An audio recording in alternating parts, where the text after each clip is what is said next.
asewana cak baranang panditan cak sewana etang manggala utama mukti. Selamat malam, salam sejahtera, namo buddhaya. Namo buddhaya. Bapak Ibu, saudara-saudara sekalian, pada kesempatan malam hari ini kita tentu bersama-sama berbahagia ya, bisa hadir di rumah sahabat kita Ibu Lili. Tentu kita mengucapkan terima kasih kepada Bu Lili dan Stephen yang sudah berkenan untuk menerima kunjungan sosial kita dari bidang sosial kemanusiaan wihara, dan juga selamat datang tentu saja bagi mungkin Bapak Ibu ada yang baru pertama kali ke sini. Nah, Bu Lili itu punya siklusnya itu kira-kira mungkin setiap 8 tahun sekali itu akan berpindah. Sejak dulu di Ndoro, kemudian pindah ke Demangan, terus pindah ke Kolombo, nah ke sini. Jadi kelihatannya siklusnya itu 8 tahun sekali. Ya itulah memang Bu Lili sukanya nomaden ya. Jalani saja. Ya betul. Ya. Dan Bapak Ibu sekalian, ya, pada kesempatan malam ini tentu ini kita bersama-sama berbuat baik ya, karena membaca parita adalah hal yang baik. Selain tentu saja untuk menghadirkan berkah-berkah bagi keluarga ini, tentu saja karena kita membangun vibrasi yang baik. Ya, kata Bante Panya pada waktu itu ya tentang feng shui dan hong shui saya ingat. Jadi kalau Bante Panya itu membangun wihara Mendut pada waktu itu, saya tanya Bante itu pakai feng shui tidak? Katanya gitu. Ya beliau suka tapi tidak terlalu memperhatikannya dengan baik. Artinya ya beliau juga karena beliau dari tradisi Tionghoa tentu ya punya mempelajari itu. Tapi beliau mengatakan feng shui dan hong shui itu sangat-sangat dipengaruhi oleh mereka yang menempati. Nah, jadi kalau ada suatu, dan saya juga pernah tanya waktu itu, kalau misalnya itu sudah diukur pokoknya dengan feng shui-nya bagus sekali. Nah, bagaimana Bante? Ya itu bisa bagus, tapi juga bisa berubah. Misalnya ada sesuatu yang tidak bisa kita hindari. Contohnya dulu masih lahannya kosong, setelah diukur begini-begini, nah, bagus. Tapi tiba-tiba ada pengembang lain yang bangun di depan rumahnya itu ada apalah bangunan-bangunannya. Nanti feng shui secara luar kan berubah. Tapi yang tidak bisa yang patut dipertahankan bagaimana membangun ya keberuntungan ya. Tentu saja kan kalau feng shui kan untuk mencari keberuntungan kan. Ya, keluarganya itulah yang menempati, itulah yang harus membuat sebab-sebab keberuntungannya. Dan tadi kita juga telah membaca ya tentang bagaimana menghadirkan berkah-berkah di dalam kehidupan kita. Tentu semua orang itu kan ingin mendapatkan berkah. Sejak zamannya dulu sampai zaman sekarang tuh orang ya berburu berkah sebenarnya. Makanya di dalam Manggala Sutta tadi kan bahkan bukan hanya manusia, para dewa pun mencari berkah. Banyak para dewa dan manusia yang menanyakan tentang berkah. Jadi berkah itu datangnya dari mana? Karena ada yang berdoa membakar dupa-dupa, bikin sesajen supaya nanti dapat berkah. Tapi menurut Buddha, berkah itu bukan ditunggu tapi diciptakan. Nah, lalu Sang Buddha itu membuat ajaran ya, mengutarakan ada 38 sebab munculnya berkah. Jadi yang kita baca di Manggala Sutta itu 38 cara untuk mendapatkan berkah. Nah, malam hari ini saya mau membahas yang kedua, yaitu asewana cak baranang. Sewana itu artinya mendekat, bergaul. Bala itu bersahabat ya dengan baik ya. Asewana ya menghindari orang-orang bala itu artinya bodoh, dungu. Tapi ada juga bala itu artinya kekuatan. Tapi di dalam arti ini adalah bodoh, menghindari orang-orang yang dungu, orang-orang yang bodoh. Dan panditanan cak sewana, mendekati orang-orang yang pandita. Pandita di sini bukan hanya soal pandita ya, tapi pandita itu artinya orang bijaksana. Jadi orang yang baik.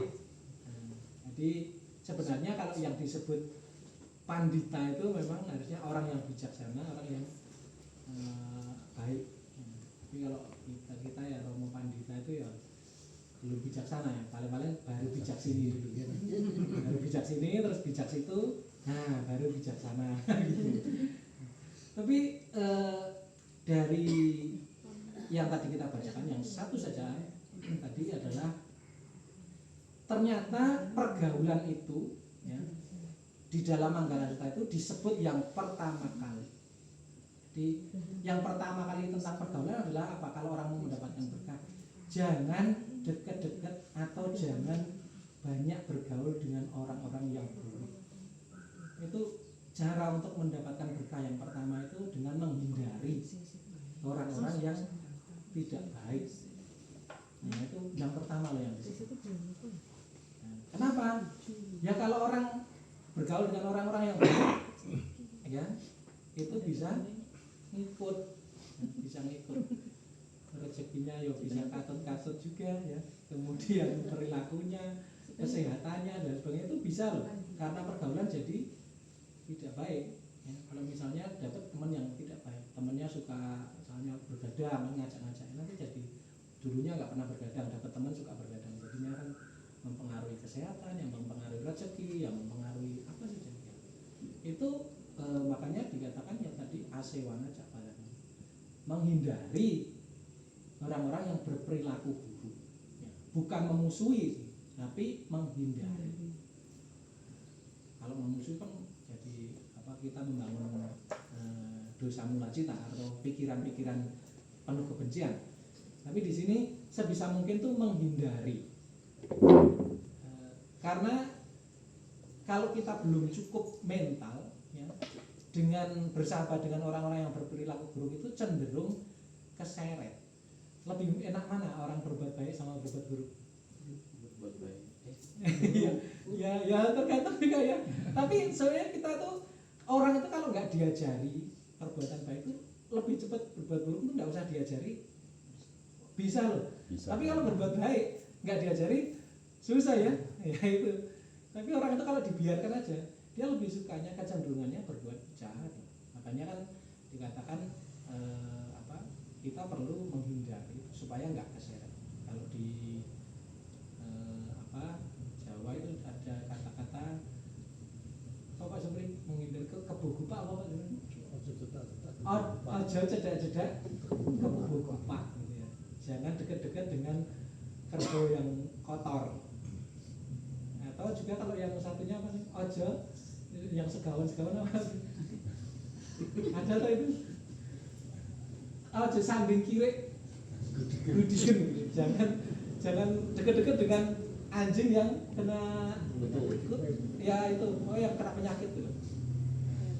Itu apa ya, karena bisa ketularan. Jadi pertama-tama menghindari yang orang-orang yang buruk. Ya kalaupun kita harus ketemu ya ketemu, tetapi tidak kemudian menjadikan itu sebagai sahabat dekat kita. Nah, yang kedua, panditanan cak sewana, artinya kita mendekati orang-orang yang baik ya.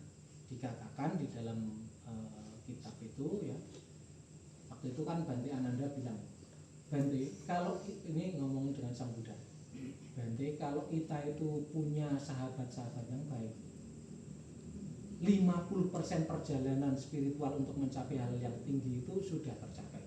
Nah, Sang Buddha malah nggak setuju. Oh, saya nggak setuju, Ananda, itu enggak, malah nggak tepat. Yang tepat itu bukan hanya 50%, tapi 100%. Jadi itu menandakan bahwa Sang Buddha itu memuji persahabatan yang baik. Karena dengan sahabat yang baik, orang yang tidak baik bisa jadi ikut baik. Jadi kalau bisa mempengaruhi ya, dengan membentuk komunitas yang baik itu, orang-orang yang dulu misalnya kalau kita sekarang ini punya klub seperti ini, ya kalau ini terus konsisten dilakukan kan nanti ada orang yang wah aku ya tak kelas sembahyang ya, sesuk tak melu lah, nah kayak gitu, jadi bisa ngikut. Nah itu Sang Buddha memuji sekali kelompok-kelompok atau persahabatan yang baik itu. Nah, makanya saya yakin ya bahwa kita semua ini ya paling tidak punya niatan untuk selalu berbuat baik itu adalah ciri-ciri sahabat yang baik. Nah, kalau kira-kira ciri-ciri sahabat yang tidak baik itu yang gimana ya? Kalau Pak Wopo gimana Pak Wopo? Kalau sahabat yang jelek itu kayak apa Pak Wopo? Nanti tak cocoknya karo sultannya Pak Wopo. Yang perlu dihindari yang kayak apa Pak Wopo? Suhu. Nah, ini suhu saya ini. Apa Pak Wopo? Nggak sama-sama. Kalau Bu Mira itu apa Bu Mira itu? Kira-kira sahabat yang perlu dihindari itu yang kayak gimana? yang bertujuan untuk kebaikan. Yang dihindari loh. Yang dihindari jangan ojo cedak-cedak. Jelek. Jelek itu yang kayak apa? Mengurangi Mengurangi apa? Yang sahabat yang kira-kira itu wah itu jangan cedak-cedak dengan itu. Apa kira-kira? Apa Mbak Sutasi? Sing ngerasan di wong elek. Itu sing senengane gosip. Nah, itu kalau di dalam Sigalo Wadasuta itu adalah ciri yang kedua, yaitu orang yang banyak bicara tapi tidak berbuat sesuatu. Senangnya itu ngomong, apalagi ngomongnya yang buruk-buruk. Jargoni. Jargoni, bisa ajar, ora iso lakoni. Bisa ujar, bisa ujar. Nanti termasuk saya ini. Ujar. Ya, oke, betul. Jadi orang yang banyak bicara tapi tidak melakukan. Nah, apa Pak Bobo bocah ya? Nah, itu bocengli. Beda bocah bocing ini beda. Beda ya? Oh, beda Bu Lili. Tak ngerti. Aku ngertinya bojuan kan. Oke.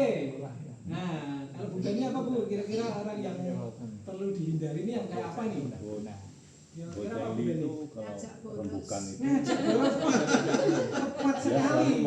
Itu namanya kalau yang tadi itu namanya waci paramo. Waci itu ucapan, paramo itu hanya ngomong terus.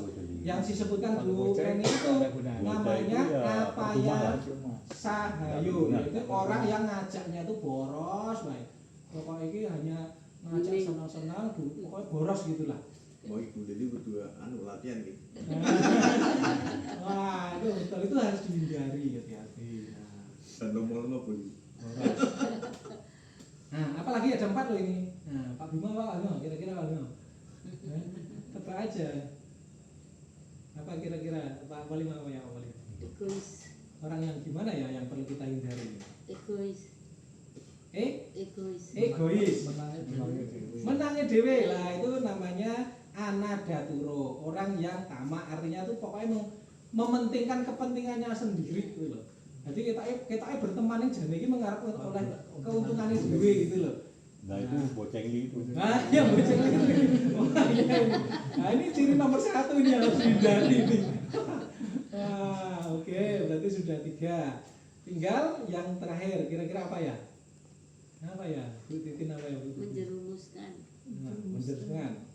Kira-kira apa ya teman? Toxic. Toxic. Foya-foya tadi yang boros. Nah, yang terakhir ini namanya penjilat, anupia pabani. Jadi orang tuh kita ngomongnya apik-apik ning ngarepe ning sebule di belakang nusuk. Suka ngadu domba. Nah, itu termasuk ngadu ganteng lah, ngadu domba. Kalau di depannya, ini tapi yang oleh kayak apa? Milkidesnya gitu. Nah, gitu. Jadi katanya di depannya tuh bagus-bagus gitu, tapi di belakangnya kok yang jelek-jelek. Nah, ini hati-hati orang-orang kayak gini. Penjilat namanya. Kalau Semarang bilang tukang nyolu. Ya nyolu. Oh, benar itu ya. Oke, itu 4 yang harus dihindari. Tukang nyoli itu kadang untuk penyemangat loh Pak. Jadi ini yang dikatakan oleh Sang Buddha, yaitu akal yang namita itu cirinya 1, orang tadi yang egois, yang tamak, artinya mementingkan dirinya sendiri. Kemudian yang kedua itu orang yang banyak bicara, tapi ya ngomong-ngomongnya pinter, nek kon nglakoni ra iso. Atau ini juga disebut cirinya itu manis-manis, tapi nanti kalau dimintain tolong dia menghindar gitu. Wah nek omongnya ketok meyakinkan. Begitu aku mbok diwangi, wah anu ya aku lagi ngajar lagi anu wah ini ya Jadi manis lambe. iya. Jadi penjilat dan juga kawan pemboros itu harus dihindari. Nah, kalau teman-teman yang baik kira-kira apa ini ya yang perlu dicedai kan? Ada itu kalau di lagunya orang Islam itu juga ada. Wong kang soleh kumpulana ya kan ya. Bergaul dengan orang yang soleh, orang yang baik. Nah, cirinya apa ini kira-kira? Cik Vita apa Cik Vita? Orang yang baik yang perlu kita jadikan teman. Orang banyak duit. Ya banyak duit. Oh, Banyak duit tapi pelit gimana? Hah? Gimana? Yang bisa meringankan kalau kita berbuat salah. Wah betul sekali. Bijaksana. Itu namanya anukampa kamito. Wah ini cirinya adalah ia mencegah mencegah kita kalau mau berbuat jahat itu dicegah. Jadi kalau temennya itu kira-kira mau berbuat jahat itu ya ojo lah, jangan gitulah. Nah itu. Ya meskipun ra dirungokke ya, tapi kan tugas kita itu mengingatkan gitu. Nah, betul. Nah, kemudian apalagi Pak Supri apa yang perlu dihindari kok yang perlu dicedai?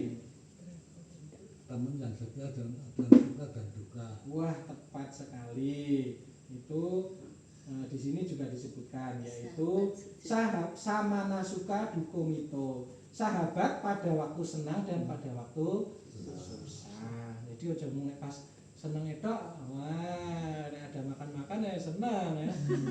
Begitu kan pati dana atau ada keluarganya yang kesusahan, wah joyoin dua ini ya.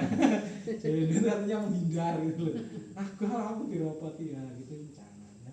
Kita saat senang ya tentu bisa hadir ya kalau di komunitas kita ya misalnya ada yang lagi kesusahan, ada keluarganya yang meninggal lah, ada yang sakit, yo ayo cepet-cepet kita, entah itu cuma sekadar WA gimana kabarnya, piye kemarin dan lain sebagainya, atau nilai itu juga merupakan yang baik.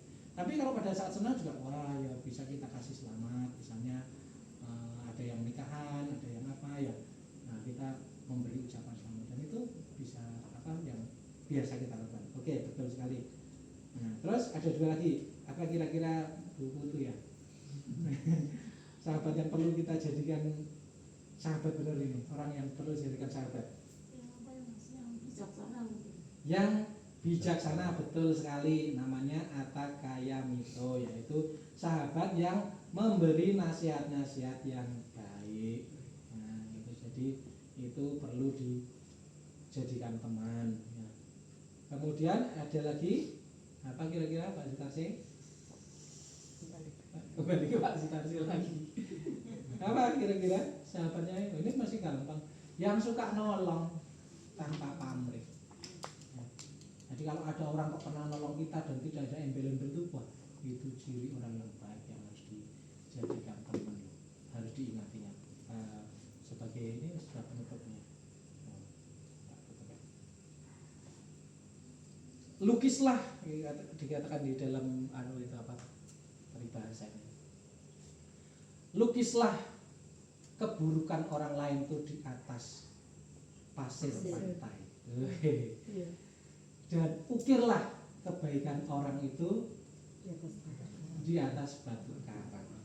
Artinya kalau ada orang lain yang buruk ya yo cepat-cepat kita itu jangan disimpan-simpan lah. Ya wis dimaafkan, dilegowo, dimaafkan. Tapi kalau ada orang yang berbuat baik sama kita, wah ini perlu diingat-ingat.